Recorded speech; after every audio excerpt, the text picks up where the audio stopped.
প্রিয় শিক্ষার্থীরা, এখন আমরা মূলধন ব্যয়ের চতুর্থ ধাপ, এটাই হলো শেষ ধাপ।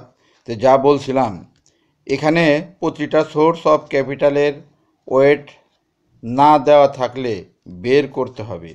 অর্থাৎ দীর্ঘমেয়াদী ভার ডাব্লুডি ইকুয়াল টু উপরে দীর্ঘমেয়াদী ঋণের পরিমাণ, নিচে মোট মূলধন। অগ্রাধিকারশীল মূলধনের ভার ডাব্লুপি ইকুয়াল টু উপরে অগ্রাধিকার শেয়ারের মূলধন ডিভাইডেড বাই মোট মূলধন। সাধারণ মূলধনের ভার সংক্ষেপে ডাব্লুই ইকুয়াল টু সাধারণ শেয়ারের মূলধনের পরিমাণ ডিভাইডেড মোট মূলধন। সংরক্ষিত আয়ের ভার ডাব্লুআর ইকুয়াল টু সংরক্ষিত আয়ের পরিমাণ ডিভাইডেড মূলধন ব্যয়। এখন আমি কিছু গোল্ডেন রুলস নিয়ে আলোচনা করব। 1. কিছু বলা না থাকলে অধিহার, অবহার, লভ্যাংশ, কুপন সুদের পরিমাণ অর্থাৎ premium, discount, dividend, coupon interest payment সবসময় অভিহিত মূল্যের উপর বা ফেস ভ্যালুর উপর ধরতে হবে, কিন্তু উত্তোলন ব্যয় বা ফ্লোটেশন কস্ট বিক্রয়ের উপর ধরতে হবে। 2. ভার প্রদত্ত গড় মূলধন ব্যয় weighted average cost of capital বের করার সময় কর পরবর্তী ঋণের ব্যয় after tax minus cost of debit বের করতে হবে। 3. ব্যক্তিগত কর না থাকলে যা কস্ট অফ ক্যাপিটাল কেই তাই cost of written earning KR, তবে এক্ষেত্রে ফ্লোটেশন কস্ট আসবে না। এখন আমি ইম্পর্টেন্ট কিছু ফর্মুলা তুলে ধরব। ঋণ মূলধন ব্যয় অর্থাৎ কস্ট অফ ডেবিট। এখানে 1. পরিশোধযোগ্য ঋণের ব্যয় cost of irredeemable debit on 1 নম্বর সূত্র বলছি KD equal to KI first bracket one minus T into 100। সূত্র 2 বলছি KD equal to I into 1 minus TC divided NSV into 100। আরেকটা সূত্র বলছি পরিশোধ্য ঋণের ব্যয়। পরিশোধ্য ঋণের ব্যয়ের সূত্র হলো কেডি ইকুয়াল টু উপরে I into 1 minus TC plus face value minus net sales value divided by N divided face value plus net sale value divided 2 into 100।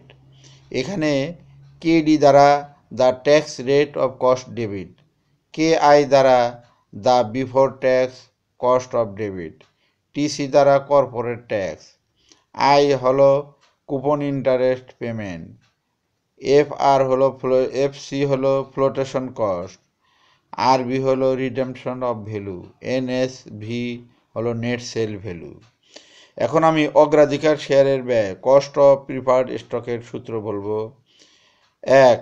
পরিশোধযোগ্য অগ্রাধিকার শেয়ারের ব্যয় cost of redeemable preferred stock.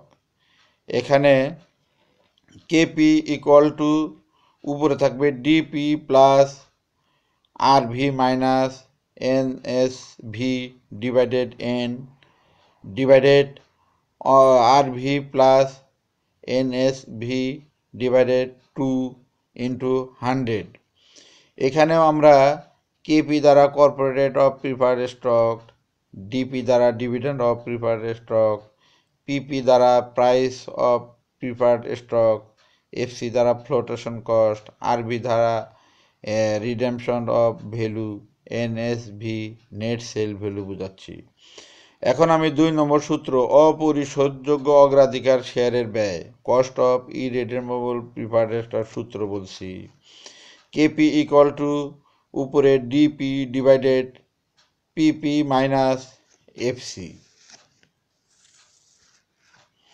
সাধারণ share ব্যয় cost of common stock. 1. উত্তোলন ব্যয় ব্যতীত without flotation cost. এটার সূত্র হলো কেই ইকুয়াল টু উপরে D one divided P plus G. এখানে where D one equal to DO first bracket one plus G. এখন আমি উত্তরণ ব্যয় যুক্ত উইদাউট উত্তরণ ব্যয় যুক্ত উইথ ফ্লোটেশন কস্টের সূত্র বলবো। K E equal to D one divided PO minus FC plus G. এখানে K E cost of common stock অর্থাৎ ইকুইটি, ডি আই দ্বারা expected dividend next year dividend, DO equal to current year of previous year dividend, G equal to growth rate of dividend, PO market price of common stock, FC flotation cost বোঝাচ্ছি। এখন সংরক্ষিত আয়ের ব্যয় cost of written আর্নিংসের কিছু সূত্র তুলে ধরব।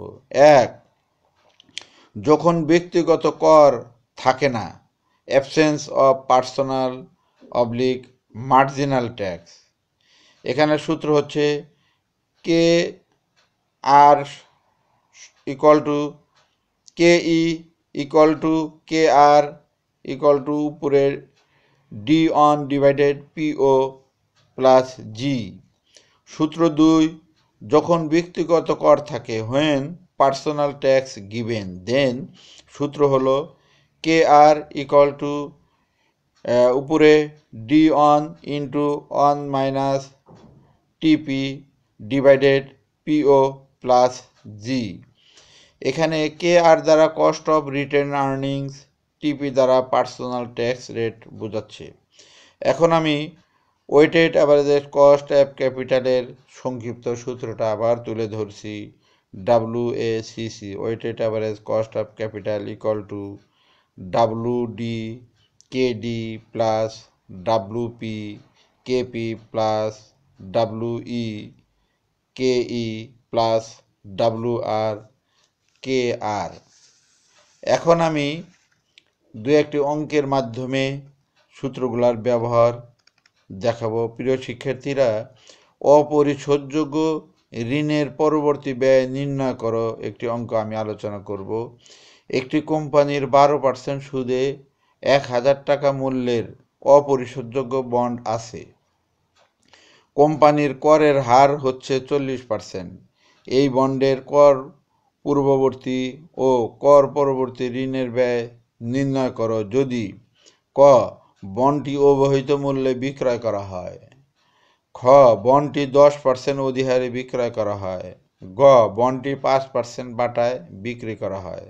সমাধান ক কর পরবর্তী ঋণের ব্যয় নির্ণয় করছি। সূত্র কে আই ইকুয়াল টু উপরে I divided NSV equal two, আমরা এখানে দেখতে পাচ্ছি এটা হলো 120 টাকা ডিভাইডেড 1000 টাকা সমান সমান 12%। তো এখানে আমরা অভিহিত মূল্য 1000 টাকা, কুপন সুদের পরিমাণ 12%, কুপন সুদের পরিমাণ আই অর্থাৎ আই ইকুয়াল টু অভিহিত মূল্য গুণন সুদের হার, অর্থাৎ 1000 টাকাকে আমরা 12% দিয়ে 120 টাকা আই পাচ্ছি। আর নিট বিক্রয় মূল্য, নিট সেল ভ্যালু হলো 1000 টাকা। কাজে আমরা কর পূর্ববর্তী ঋণের ব্যয় নির্ণয় করতে পারলাম। খ K I equal to I divided NSV equal to 120 divided 1100 equal to 10.91%। তো নিট বিক্রয় মূল্য, net sale value equal to অভিহিত মূল্য প্লাস অধিহার, অর্থাৎ 1000 প্লাস 1000 উপরে শতকরা 10% ইকুয়াল টু 1100 টাকা।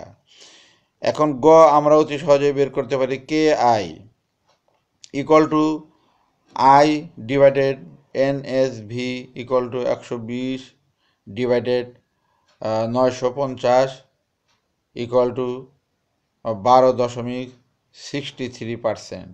নিট বিক্রয় মূল্য অর্থাৎ নিট সেল ভ্যালু অভিহিত মূল্য মাইনাস অবহার ইকুয়াল টু 1000 মাইনাস 5% সুদের হার, অর্থাৎ 950 টাকা।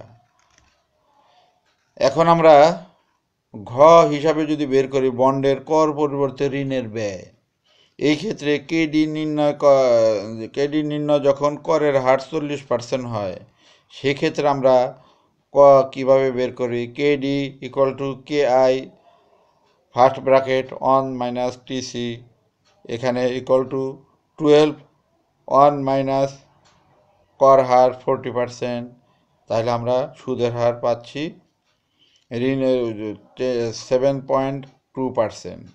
KD equal to K I 1 minus TC into 100, এখানে আমরা পাচ্ছি 10.91, অর্থাৎ 1 মাইনাস 40% ইকুয়াল টু 6.55%।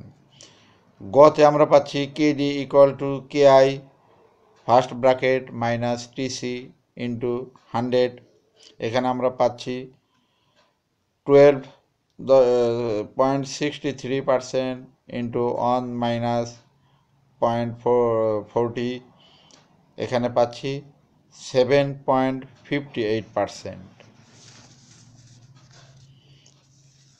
এখন আমরা অপরিশোধ্য বন্ডের ব্যয় নির্ণয় করব, অর্থাৎ 1000 টাকা অভিহিত মূল্যের উপর বন্ডের বাৎসরিক সুদের পরিমাণ এবং 40% কর হার ধরে কর পরবর্তী এবং কর পূর্ববর্তী ঋণের ব্যয় নির্ণয় দেখাবো। এখানে বন্ড এ বি সি 3টা বন্ড আছে। অবলেখন ফি 0 আছে, 40 টাকা আছে এবং 15 টাকা আছে।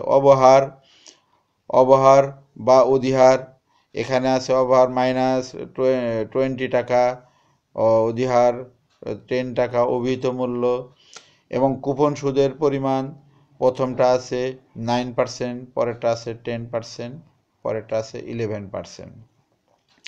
তো এখানে আমরা এ বন্ডের কর পরিবর্তে ঋণের ব্যয় K I equal to I divided NSV equal to 90 টাকা ডিভাইডেড 980 টাকা ইকুয়াল টু 9.80%।